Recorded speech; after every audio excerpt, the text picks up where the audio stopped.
You asked for it. You have it. It's Cam Smash with Jeff Cameron. I'm Aslan Hutchavandy. Welcome on into this live edition of the Sunday Smash, part of the Warchant.com family of programming. Hit that thumbs up button, subscribe. We'll be with you for the next 45, 50 minutes or so as we've got lots to talk about, Jeff.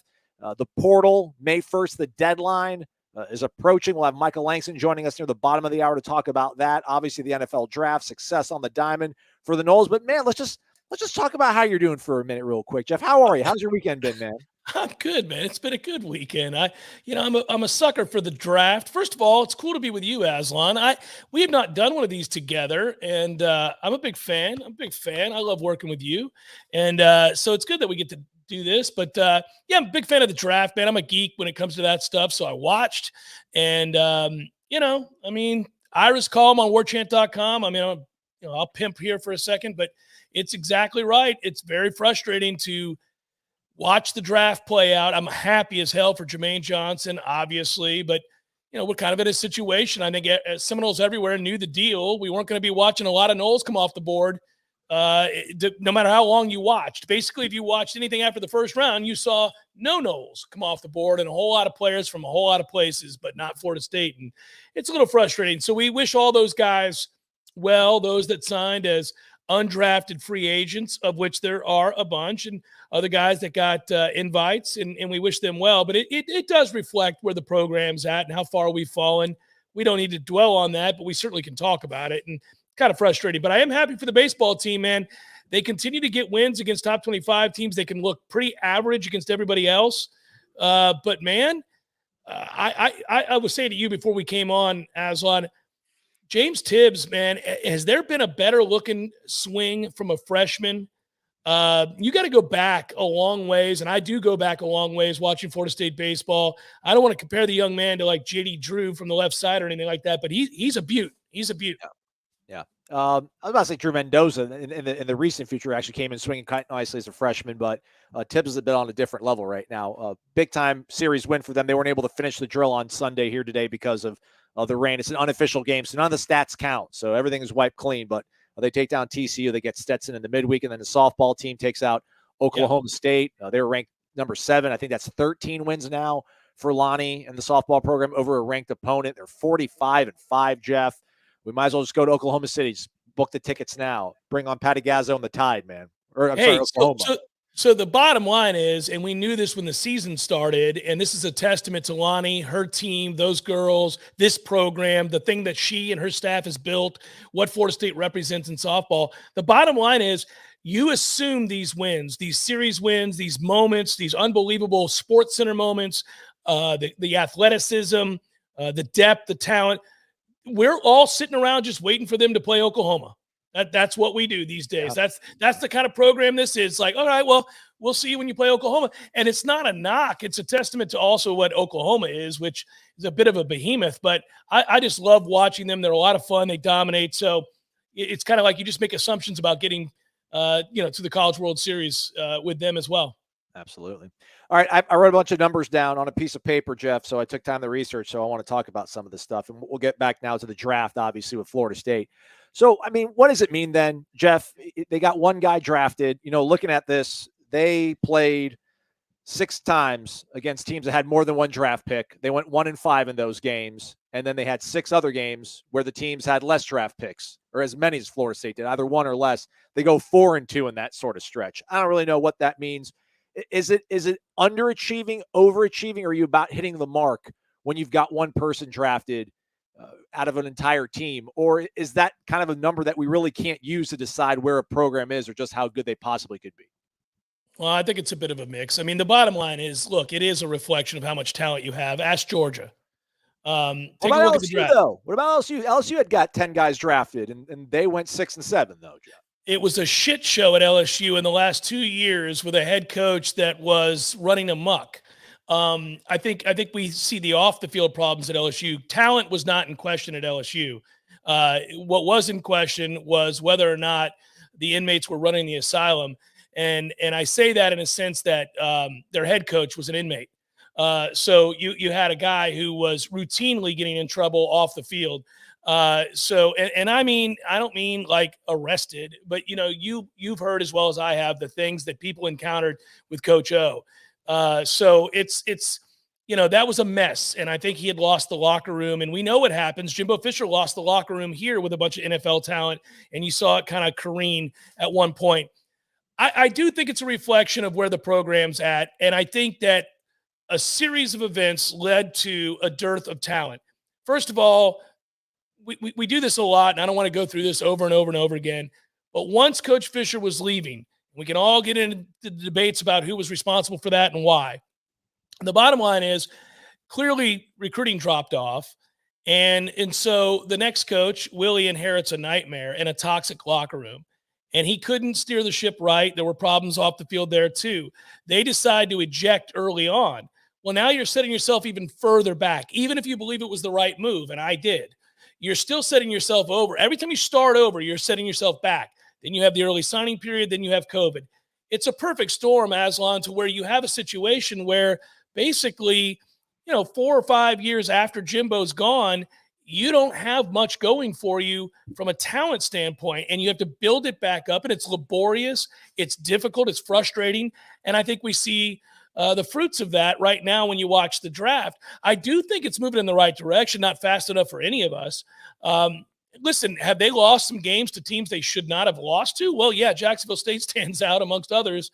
Have they also been in games against teams that have a lot more talent than them? Yes. They were in that game on the road against Clemson, a way more talented team. They were in that game, could have won that game against Notre Dame, a lot more talented team. I would argue Miami's more talented than Florida State, and there they were. They won that game. So you see a little bit of both, to answer your question. Yeah. The one team they did beat that had more draft picks than them was North Carolina. North Carolina had 4. And that probably was the best, most dominating performance that they had in the entire season, I would say. It's just one of those things where, I think we're looking at it and we say, well, what do you expect this coaching staff to do with only one draft pick? But, man, I think Oregon had 1 draft pick. Utah had 1 draft pick. BYU had 1 draft pick. Louisville had no draft picks. I just don't think that really is a mark of how we should really judge the team. I just think at this point, Jeff, I mean, this is the season where there's 2 kinds of fans.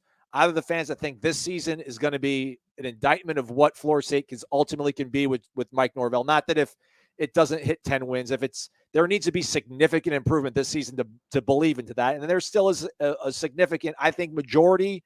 Would you agree or disagree that still thinks he needs more time? That the 22 isn't the make or break year for him, but 23 is going to really be sort of the eye-opening season of what they could be with Mike Norvell as the coach. Well, it's both. Again, if he doesn't have a good season this year, Aslan, he's done. Now, when I say he's done, people assume I mean he's fired. No, he's not fired now, but I've used the phrase dead man walking.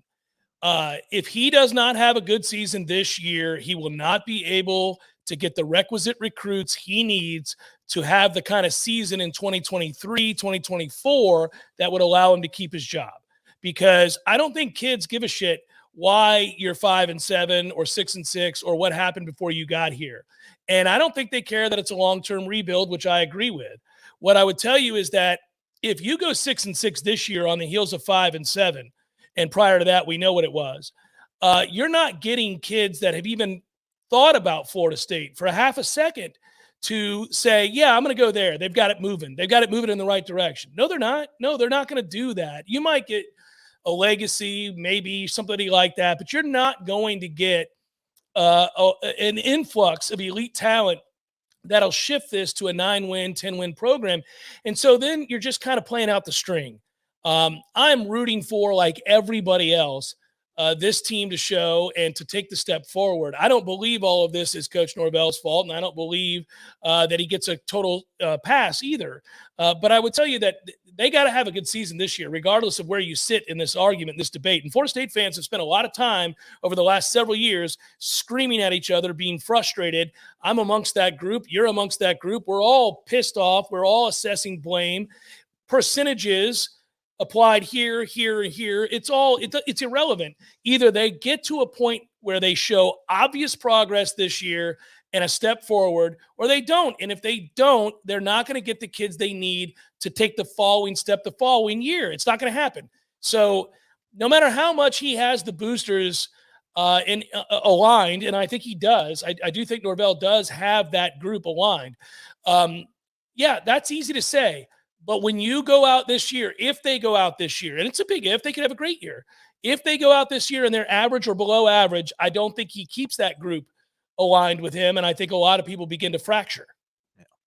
I like how you're talking about, I guess the symptoms of not winning and not being successful, which is going to ultimately be what would, create problems in terms of recruiting, that if they don't have a good 2022, you're not going to be able to get the guys you need from the high school sort of ranks to be able to keep your roster replenished up. Because, Corey sat down with Mike Norvell last week, and we're going to knock out a pretty cool video feature that's probably going to drop on Warchant on Tuesday. Awesome. But it's Corey and Norvell, 25 minutes talking about the interview, the press conference after the Louisville game on that Monday going into Syracuse, where Corey asked him about, when you're 0-4, what can you talk to recruits about to sell them on your program? And I mean, it's a 25-minute conversation. It'll be on the podcast, the full entire 25 minutes. The video will probably be about 15. But Norvell talked about, it's really revealing and it's really awesome. I mean, I'm not the big sunshine pumper, if you will, but I think there's going to be a lot in there that people can take away and find sort of promise in. But Mike Norvell mentioned and talked about, like, really openly about, I guess, some of the aspect of negative recruiting, where he talks about, listen, I get it. I understand what these other programs are telling these kids. Are like, look where they're at. Why would you want to go there? And then Norvell talks about that he talks to these recruits and tells them, and he's never sold them a fairy tale, and it's not going to be difficult, but it's ultimately going to be worth it. To your point, though, I think another year of that, you could have gotten away with it this year. That it's a legitimate thing. You could talk to a kid. You can go into his house and be like, hey, it's going to be tough, but look what we kind of did, the strides, the progress that we made. I don't think you can do another 12 weeks of that, right? You can't do another season of that. Well, yeah, you can't do another season of that. At some point, it compounds on itself, and you get to a place where a coach could easily say, how long have they been pushing that? How long have they been telling you that this is turning in the right direction? 3 years, 4 years? How many more years do you need to hear them tell you that things are going to turn around next year? I mean, that's what they'll use against you. Listen, I want to say this definitively because there are probably people here who maybe haven't listened to the Jeff Cameron show or have heard us talk before on Warchant or whatever. I believe Mike Norvell is a really good football coach. I believe that. But we both know, and I think anybody that, as long as they're not burying their head in the sand, understand this. There's more to being a good football coach than just having an elite understanding of the X's and O's. And so at some point, and I'm not knocking him because I think they could have a good year this year, and I'm very excited. I know we're going to have Michael Langston on the show a little bit later. I'm excited to find out who they're targeting to try to kind of supplement what they have on this roster, because it's going to go a long way in deciding how many of these 50-50 games they can win. And I think we both know those 50-50 games, of which there are a bevy, they have to win more than they lose in order to get to 8 wins. And if they can get to 8 wins, they got a shot to kind of slingshot this thing in the right direction. But as of right now, there are a lot of big question marks. And if you go into this season with people saying, hey, we've given you the benefit of the doubt, we understand you inherited a nightmare. Once they decided to hit reset and start all over, this was going to be a long-term deal. Okay, we'll buy into that. We'll grant you that. But if at the end of this year, Aslan, they don't have a winning record and they don't go to a bowl, or if they're 6-6, buddy, I'm sorry. I just don't think that the vast majority of the forgiving fan base and those willing to give the benefit of the doubt, and that includes recruits, are going to buy in. You will be flatlined when it comes to momentum. And people will say, I want to believe, I like the guy. He's charismatic. He's smart. He knows the game. He's proven at Memphis he can coach. But I'm not seeing it at Florida State, and I have other options. And now in the world of NIL, man, I don't know. Florida State's already at a distinct disadvantage when it comes to NIL. Now, they've recently obviously taken a step forward. Rising Spear obviously stepping up, and other entities are doing their part now to give Florida State a chance. But we both know, Aslan, I mean, this isn't Texas A&M. This is not even right now what you see with Ruiz down in Miami. Now, I question whether or not that's going to work, but as of right now, they're throwing money at the problem. They're trying. Yeah, and it's foolish. I mean, some of it's foolish in my opinion, but they're attempting to do so. I just think you've got to have this. All adds up to Florida State has to have a very good season this year. And by very good, I mean, let's define our terms, right? What's very good? In my mind, with this roster, I think 8 wins would be a very, very good season. Correct. Agreed, Jeff. Well said. Let's take a pause for you all to hit the thumbs up button, if you could, hit the like button, and for a little bit of nonsense, courtesy of our guy Kyle, get down or lay down. Jeff, I didn't see this, but he says, can we address Reggie Northrup with cigarettes in his mouth during a USFL practice, actively running drills? I looked it up. It's on the internet. There's our guy. I thought he was an MMA guy, but I guess he's back playing ball, and he's got a gret just dangling off his lip in the middle of a drill, I guess. If that's real, if that's I hope that's a lollipop. I can't quite see on my screen. Is that a cigarette for real? I mean, that's what it says. Or I need to maybe hammer down a little bit more on the details of it, though. But yeah, I just wanted to. So let me just say this: he was one of my favorites. Didn't you love Reggie? Oh yeah, man, they busting out the robot and everything. Oh yeah, dude, Reggie was funny. He had fun. For what he did, he was good. I mean, listen, I love it. I love it if it's real. Not that I would recommend it. Yeah, I'm sorry to cut you off, but apparently he put something on Instagram. The SIG represents the attitude that I hit the field with. Like the old school ballers in the 60s and 70s, they were some of the toughest, meanest SOBs on that field, making plays after dragging a whole cigarette. So there you go. There you have it. Dude, I love it. And he was an MMA guy. I'm not going to say anything to Reggie Northrup. No, sir. But those pictures in the locker room after games back in the day, or halftime of the games, dudes smoking cigarettes with their shirt off, looking frumpy, drinking a beer. Yeah. That's the best. Reggie didn't look like that, at least. Oh man, good Lord, that's amazing. That is amazing. We'll have Michael Langston coming up at the bottom of the hour again to talk a little about the transfer portal. That May 1st deadline is hitting us, approaching us here for guys that put their name in so that they can be eligible for this upcoming season. But in terms of the transfer portal, obviously NIL is going to play a huge part of it. Jeff, what are your thoughts on, Corey mentioned this on the podcast I'll be dropping, but just maybe, I guess, twofold of a question, how NIL can become maybe a vehicle to keep kids from leaving your program to go to the NFL, maybe a Sam Howell, maybe be more lucrative to stick around college than try your chance in the NFL. And then also what NIL is going to do to maybe a program in the ACC like Pitt with Jordan Addison, apparently Bolitnikoff winner, going to be plucked away from his program. So there's a sort of a positive development with NIL when you kind of think about maybe using this as a way to keep kids from leaving your program to go to the pros, but it's also going to provide poaching opportunities for programs like Southern Cal to take away from a Power 5 program. I don't know, Aslan. I don't know what to think. I'm like you, man. I don't know. I shouldn't put words in your mouth. I mean, on the one hand, good. For a while there, I wanted guys to have these opportunities, and I still do. On the other hand, I think about the idea of having to, I guess, re-recruit your roster. It's brutal. Like, I think if you're an elite team, it's very different. But when you're trying to come up, it's just one more thing to worry about, right? It is opportunistic in the sense that think about where we'd be if Jermaine Johnson hadn't come here. You can think about a lot of guys. I know NIL is different than transfer portal, but I kind of group them sometimes, just worried about guys leaving after a great season. I mean, Florida State, by rights, seems to have hit, I think we both agree, on a large percentage, especially of the defensive players they brought in this last class. And all I can do is sit around and think, well, what if they go out and show out this year and play really well, and this team is 7-5, and all of a sudden, you've got some of the better programs around the country going, oh, man, we missed on that guy. We should have got him. He should come here. And they can provide more NIL money. They can provide better opportunities from that standpoint. Do you lose guys like that? Probably. I don't know. Maybe the market ends up dictating. Maybe Rising Spear and other groups like that are prepared for things like that, where they look at Ezra Thomas and guys like that and say, okay, we know we're going to have to probably pay that guy. Maybe Florida State's able to pluck some guys that way. It's it's a very, very difficult time in college football for us to wrap our minds around about what's good, what's not good, what's certainly intimidating to Florida State fans right now. I think every time I look around, I think, I don't know if this is good for us. We're not in a good place right now. And so I worry about it. At the same time, I know that a lot of folks would say, hey, look, there are programs all around the country that have an opportunity at players that they would never have had an opportunity at if the right guy steps up, offers the right deal, and maybe it changes their reputation moving forward forevermore. Yeah.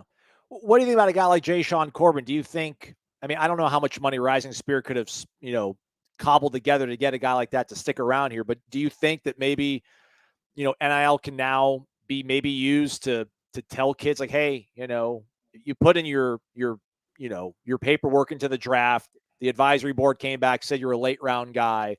How about you stick around? We'll give you, $200,000. I guess maybe Howell's not the best example. Corey was saying that I think as a 5th round pick, he's guaranteed somewhere around $350. If he actually makes the team, it'll be closer to $700,000, but just for one season. And then, who knows what happens after that for you? I mean, could this maybe be a vehicle to keep guys, from leaving?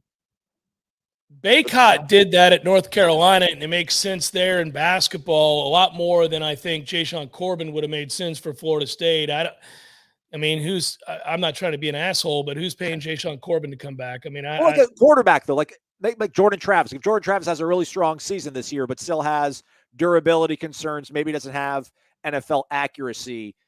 Maybe a quarterback's a better example to use in this sort of, I guess. Yeah, it is a better example, and maybe that would be the case. I mean, I'd be interested to see what the player thinks about that. I mean, it's interesting to find out whether or not they view themselves that way, but at the same time, like you say, when you enter your name, you get the response. Maybe that's a humbling moment for a kid like that, and maybe that's an opportunity for you to step in and say, hey, look, man, I'm sorry you didn't get the news that you wanted. Why don't you come back for one more year and see what you are? And hey, by the way, you're the most high-profile player on our team. We'll give you $300, $400 maybe. I don't know. I find all of this to be infinitely fascinating. I think moving forward, when you've got a guy that's maybe not good enough to get drafted at a position, even a high-profile position like quarterback, or to be drafted very, very late, isn't that an indicator that you really need to be moving on? Isn't that an indicator that you should be bringing in players to recruit over that guy? Maybe you don't have them. You're right, Aslan. Maybe you don't have them, lined up. Maybe a guy hasn't said yes to you yet. Maybe you don't have a guy that you feel real good about. Maybe you're not in love with AJ Duffy once he got here or something like that. And all of a sudden you realize, oh man, we need to delay this a little bit, I guess. But to me, man, if you got a kid, there are certain kids that are perhaps perfect for the scenario that you and Corey laid out. But there are a lot of times, guys, that if they're just not good enough where they're going to go 6th and 7th round, maybe undrafted, and you want to pay them to stick around because the best they're going to do is whatever they have here, that's great for them. But it tells you that you're just not recruiting well enough. If Florida State expects to be competing to win the ACC and play for national championships, and they've got a guy at the helm at quarterback that's not even going to get drafted, well, then you need to move on. We don't know what the market is for players. I wonder if this will help set it. Like if a guy like Caleb Williams, whatever he got to go to Southern Cal, if he's looking at what he's like, listen, Sam Howell was bandied about as a 1st round draft pick possibility going into the season, and now he falls to the 5th round. That's how much money he made. I wonder if a guy like Caleb Williams is going to go back and be like, well, actually, no, I need a little bit more juice now. Or maybe he probably got more than $300,000 to leave Norman to go to Los Angeles, I would think. Well, I read an article in the Los Angeles Times originally about that. You may have read it as well, where he's going to sign a deal with Dre and Beats. Yeah. I mean, USC's about to take off, everybody. I mean, this is a problem. How are you going to compete with that? Like, if a guy who's a billionaire says, I'm going to give you $600,000, I just want you to wear these Beats every time you take the field. Like, shit, man. I mean, what are we going to do with that? You're screwed. Oh man, maybe give him a Gordo's cup at a press conference and put up on the podium. That'll equal it out. Cigar City's got you covered, boys. Yeah, I mean, damn. Daniel Hollingshed says it's kind of crazy that even with the NIL deals available, Florida State still can't find a high-level tackle or tight end. Tight end, I know that's your pet cause these days. I'm done talking about it. I've brutalized that position group a million times over. I've gotten to be So frustrated, but it doesn't change overnight. You know, they recruited a tight end. He'll be here in the fall. We'll see what he is. Even if he's a 2-year project, it's fine. Maybe he's got more skill than what we have on the roster right now. I would love for there to be a guy that's an instant impact player in the transfer portal market. We'll talk to Michael about that. Maybe there is. I don't know. That's his expertise. I'm crossing my fingers that that's true, along with a wide receiver and an offensive tackle. It is amazing. Listen, you know this. You know that Norvell wants to find a guy at that position. We saw his offenses at Memphis. We know what he wants to utilize with that. I just think at the same time, I mean, throwing numbers at the problem clearly hasn't been the answer. They're going to have to get a difference maker. They don't have one right now on the roster at a very important position if they're going to open up the offense the way that they want to. So it'd be great if they could find somebody. It is frustrating as hell, though. Yeah, I mean, listen, they've swung for the fence. I mean, they took flyers on a guy like Kobe Gross. That clearly did not work out. We have not seen them in the mix, though, with any – I guess Jaleel Skinner's the closest to a high-level recruit, but apparently his visit did not go really according to plan. I think he tied one off and was late to a meeting the next morning to meet up with the coaching staff. We'll get Michael Langston to provide some clarity on that. Of course that happened, Aslan. Of course it did. Listen, I do know this. Somebody said it in the chat earlier, and it is cliche, but it is accurate, and we all, I think, agree on this. Look, man, win some goddamn games, all right? Look, win some games, and this changes everything. If that happens, your access to better players is going to be immediate. As of right now, you have to hope you get lucky. You have to hope there's a guy that connects with a coach, connects with the situation. Perhaps somebody like Jermaine Johnson helps lead the way, right? Where you see a moment in time where a guy left a program like Georgia. Obviously, we just saw in the draft how loaded Georgia is. Comes to Florida State, tears it up. That coaching staff, even though Jermaine Johnson is an immense talent, I don't want to give the coaches too much credit, and I love Papuchas. Yeah. But the bottom line is that kid came here and elevated his stock tremendously. You and I both know that's a guy that was maybe projected by a lot of people prior to the season, prior to him winning ACC Player of the Year, Defensive Player of the Year. He was a 3rd or 4th round guy projected, right? Even with a body that looks like that and everything else. And then he came here and he dominated. He was an amazing player. And, you know, the Jets got him a good one with real good value. That's good for Florida State because I think it does tell potential transfer portal guys or even guys that maybe are interested to see what FSU has to offer NIL-wise. Hey, man, they are developing the guys that they get that come in. It's not like Jamie Robinson hasn't gotten better since he's been here, right? He has. He's a nice player. There have been a lot of players that came in here and bettered themselves. So it's not like this coaching staff isn't getting kids that can play and doing something with them. They are. They're developing them. They're getting something out of them. Yeah, they're going to be a confluence of some good stuff at Florida State can obviously win on the field. If a guy like Jamie has a really good, strong season again, I mean, he was first team All ACC this past year. If he works himself up into being a second-round grade kind of a guy this next season, I mean, you're showing evidence mounting that, hey, come here. All we need is a year or two with you. You'll have the opportunity to play really big games and have the exposure to go where you want to go in the draft, even if you're not in an SEC premier program, Georgia or, South Carolina, obviously not a premier program. So, hey, by the way, I want to give credit to Ed. I could tell he was drinking a Hooter Brown, Oyster City, when he called it Hotter Brown. And I thought, there you go, Ed. I, too, have had many of those Hooter Browns. They're delicious. They'll lead you to say Hotter Brown by accident. And DeLuna Coffee is working with Rising Spear for some players at FSU. That's what I'm talking about, DeLuna. That's what I'm talking about, Ed. Cheers. Enjoy that Oyster City. A lot of times I have that hat on. I'm not wearing it right now, but good on you, baby. Well done. That's our guy, DeLunaCoffee.com. Check out their website. Use that promo code WARCHANT15. You'll save 15% on the coffee. Get a tumbler. Get the bundle. Do it up, everybody. All right, with that said, and speaking of Rising Spear, it is transfer portal time. Let's bring in Michael Langston, I think fresh off his holiday, if you will, in the beautiful state of Hawaii with his wife.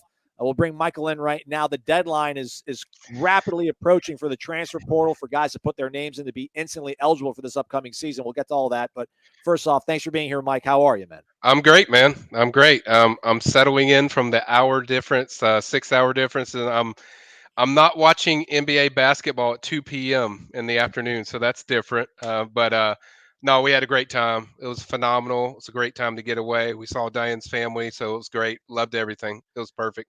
I'm infinitely jealous, Michael. I'm going to give you a peek behind the curtain here real quick. My wife, babe, when are you going to Hawaii?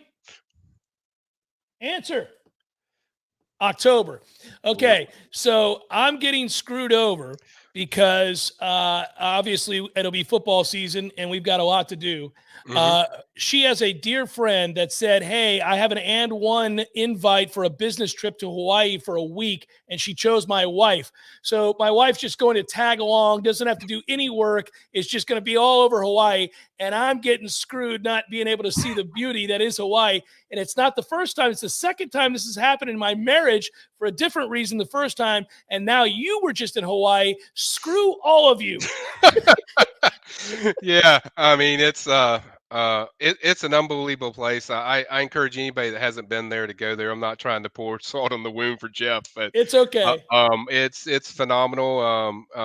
Certainly when your wife is from Hawaii like mine is, you don't really have to do all the stuff of, oh, where am I going to go? She kind of knows everything, so you're just kind of I kind of just tagged along too, Jeff. So that's kind of what I did over the week. So I just it was phenomenal, but I'm glad to be back in Tallahassee. Love it here. I was excited to be back, and I'm excited to get this thing rolling, man.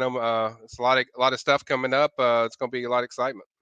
All right, so give me the deal, man. I'm sorry, Aslan. I just totally interrupted you. Hey, listen, softball. I'm good. I'm observing, man. Roll with it, my friend. Softball to Michael. Let's go, baby. Talk to me. Yeah. Let's go. What's the momentum like? Give us, all of us, our desperate selves. That's me, and that's everybody on the chat. That's all of us in Florida State land. Give me some news, baby. Yes. I'll address Jeff's thing he brought up. He was wondering, like, is there a tight end in there? There's not a tight end yet, but I hear there's a possibility of one that they're eyeing. Is Darnell Washington from Georgia, tight end, massive kid. I visited FSU during the high school process.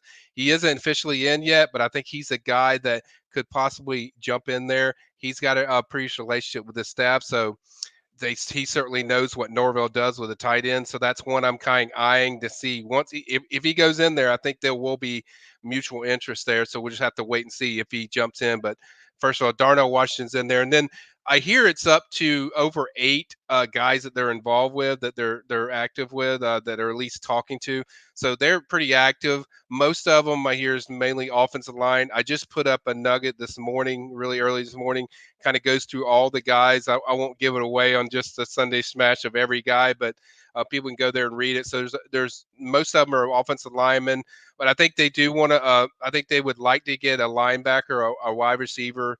And they certainly want a playmaker at tight end. I think the most important is they would like to get an offensive tackle to really solidify that position. That would really solidify if they can get a guy that they can come in, plug in, and certainly help with their depth. And then that way you can move Darius Washington where you want him and all that stuff and juggle a lot of stuff. So I definitely think they're still pretty active with this whole thing. What's tricky about this is, Aslan mentioned the May 1st thing, but I'm not sure that's going to go into play because Mark Emmert's not there anymore, and somebody's got to sign off on this stuff. So I'm not sure, and we still see guys entering, so I'm not sure if that thing won't be extended or not. So that's something I'm kind of monitoring as well.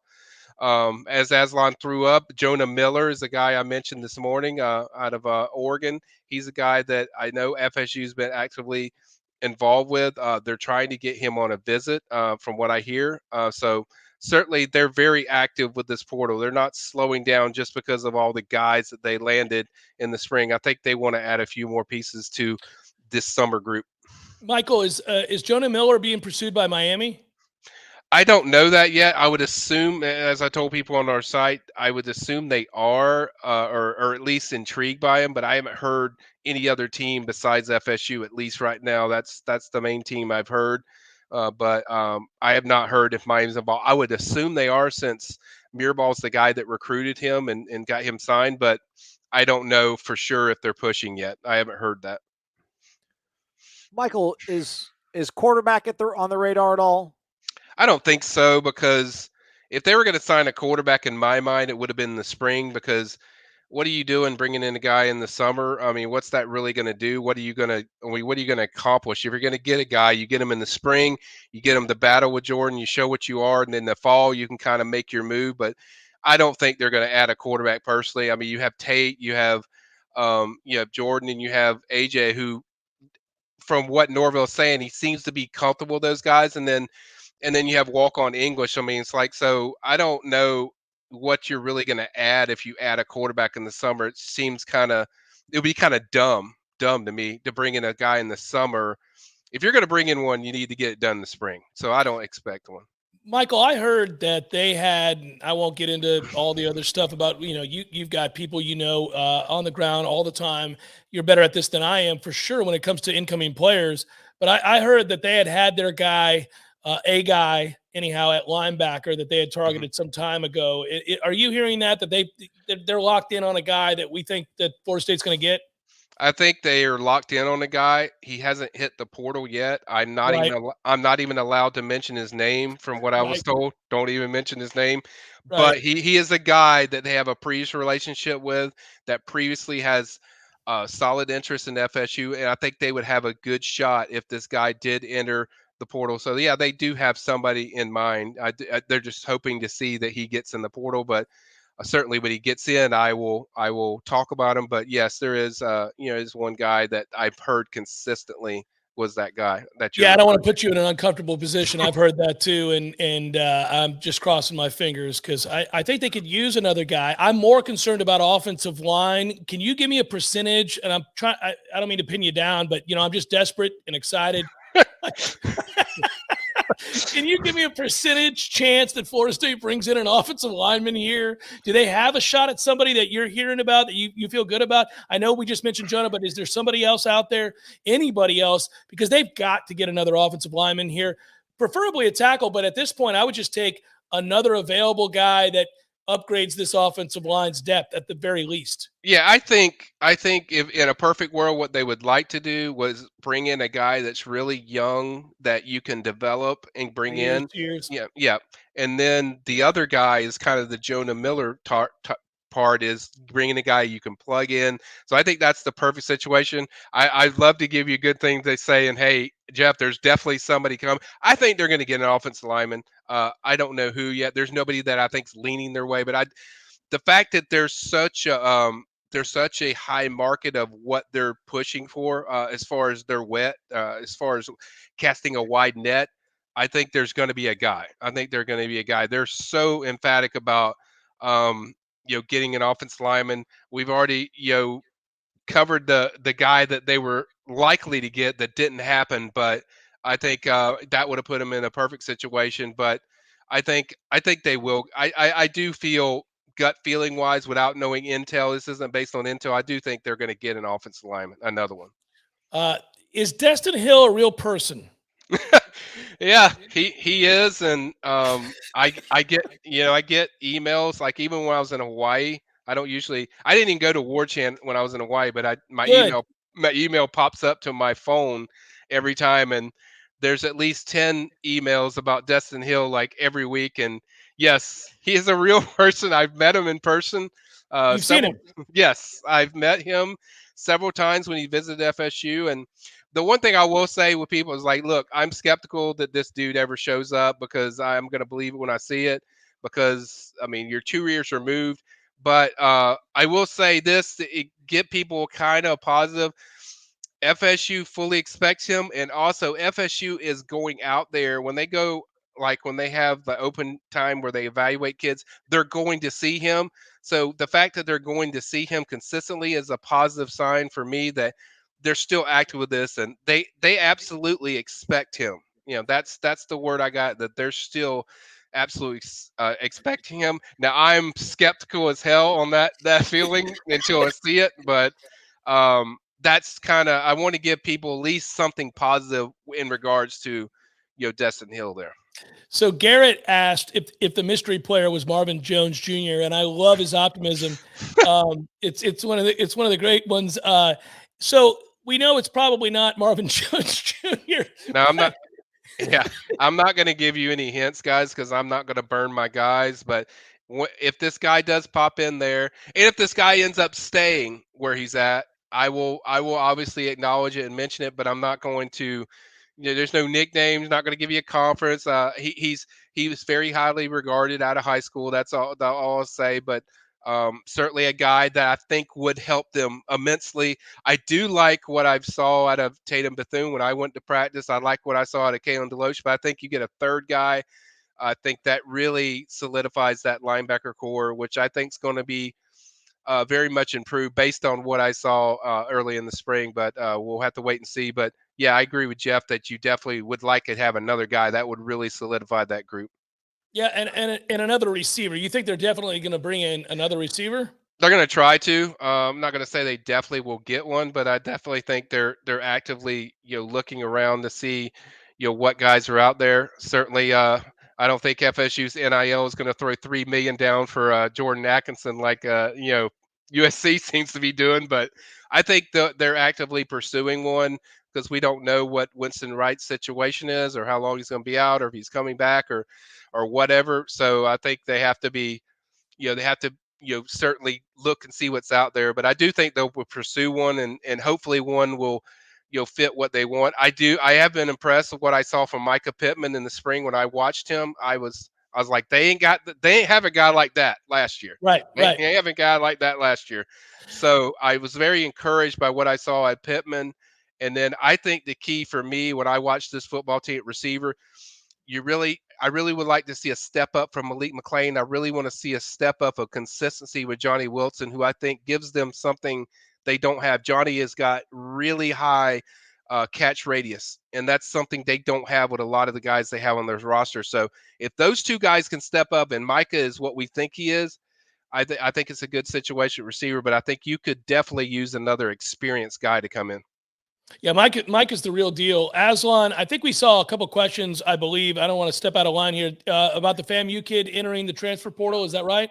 Isaiah Land. Yeah, Yes. the Buck Buchanan winner for the FCS Defensive Player of the Year. Yeah, I do know they're monitoring him. I do know they're, the NIL is, spoke a little bit with him. Some of the words I get is like he might be still staying at FAMU, and then some of it's like he's listening. So I think that's one I'm monitoring. I can't say for sure that FSU's like there's a strong possibility or solid possibility or even whatever reason where it's leaning, but that is definitely one that they're at least there's communication. I'm almost more surprised. I know there's still a few hours left in this day, Jeff and Mike, but the fact that it is May 1st and we haven't seen anybody else from Florida State jump into the portal, that almost makes me surprised more than anything. And Ed asks, do we have the numbers or at least how many transfers can they still bring in? I mean, they haven't lost anybody since I think Quayshawn Fuller entering the portal here last week. Do they have the wiggle they need to bring in the amount of guys you think they want?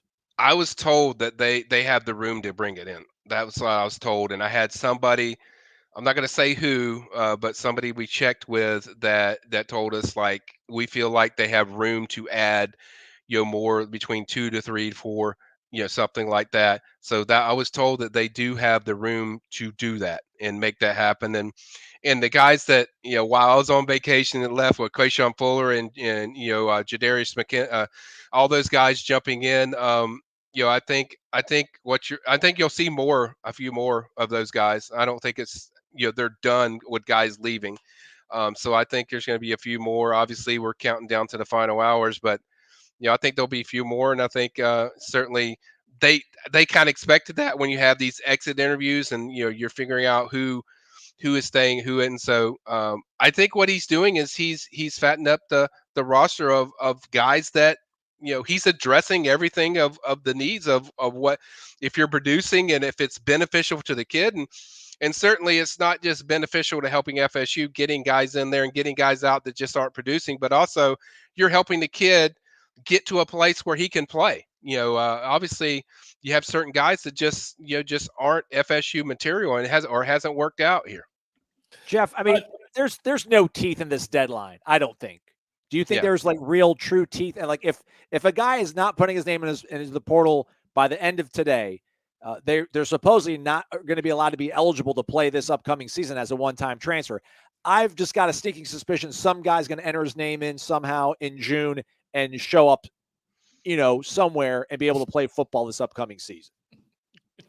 Yeah, I agree with you, Aslan. I don't think it's going to be monitored that much. Like I said, you don't have, your presence out, so you don't have anybody monitoring the stuff. And two, this is a new era of NIL stuff, so they're going to be a little bit lenient towards guys a little bit later, or if they need to go somewhere. I mean, you're going to tell a guy that he can't be eligible to play just because of a few months here and there. I don't think it's going to happen. I think they're going to be lenient. They're going to let it happen.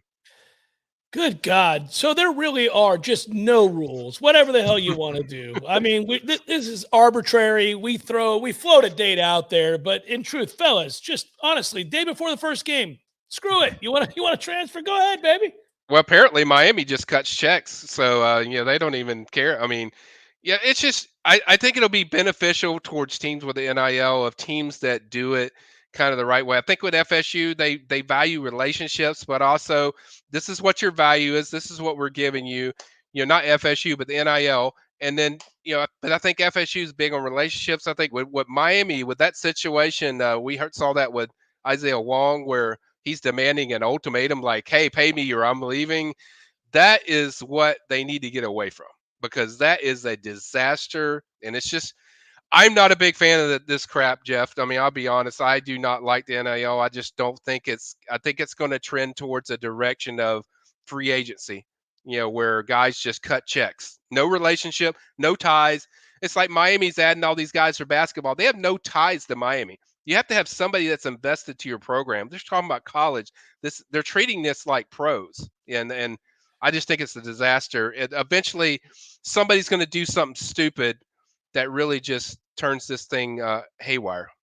Well, I've mentioned before that there's already a pro league, and they do it better, and those contracts are binding.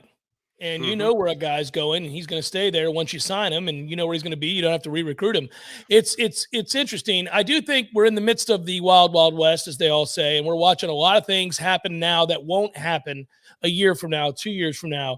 But I have zero faith that the NCAA is going to be the one to come in and put down a steadfast group of rules that everybody adheres to, because it's already been shown that A, they're going to lose in the courts, and B, universities have just told the NCAA to do that over and over and over again, and they have no teeth. And the NCAA's president just said peace. So I do think that in the midst of all this, we're going to watch a lot of strange things happen, and I think that there will be schools who take advantage of that. And maybe long-term, it's best that the schools who try to adhere to certain guidelines and rules and do the right thing will benefit. But in the interim, I do think schools like Miami will take advantage of it, not just because I hate Miami and screw them eternally, but because I think obviously you got a guy who's a renegade who wants to win, and he's paying to do it, and it may absolutely benefit them in the interim. I mean, if you go out and get 4 or 5 guys that can really play, at the end of the day, we could all want to live by a code, but if that bitch runs a 4-2, he runs a 4-2. Yeah, and then thing is, I mean, this guy, I mean, you look at Miami, and the guy's not just signing checks, he's announcing commitments. I mean, he's doing my job too. I mean, so he's telling you where they're going. And the thing is with the NIL, when it first started, it's not used the way it was intended to use. Like, the reason it was brought up was, you see dudes wearing your jersey, they're making money off the school's keeping the money. Right. It was to give kids back their likeness of what you deserve. Now it's like free agency, where they've taken this step further, where you're paying guys like you doing this and you doing that. So I just think it's trending towards a direction that is going to be it's gonna hurt. Well, it's what Saban said. It's unsustainable. So we'll see if they get a czar, if they break away, whatever it might be. Boys, this has been awesome. I gotta go. Yeah, love Jeff's you both. Michael, let us know what you got going on over at Warchant.com now that you're back with us here after your holiday. Yeah, we have like I said, we put up the nugget earlier, and then tomorrow, or not tomorrow, but just early this week, I'm gonna go to a few places on my own to check out, so kind of start our spring tour a little bit, and then me and Aslan later this month, we're gonna go to a few spots, check out some major guys, and so that's kind of what I'm going to be starting. Hopefully this week. I'm still mapping out my schedule, so I'll go see some guys, check out some targets, some possible targets that I think later could FSU be involved with, and so we got that coming up, and that's kind of what we're doing. And then portal news, guys, every day I'm going to try to address that every day, the latest what's going on with the NCAA portal with FSU. Yep. Over at the PRB, the premium recruiting board on warchant.com. Use that promo code WARCHANT30 if you're not a member. Hit the thumbs up on the way out. For Jeff and Michael, thanks to Ed, and thanks to all of you for tuning in and asking your questions. We'll catch up with you next time on the Sunday Smash Jeff Cameron Show, 1 to 3 o'clock. Wake up Warchant, dropping in the morning, and then Michael all day, every single day over at the PRB. Thanks, everybody. Have a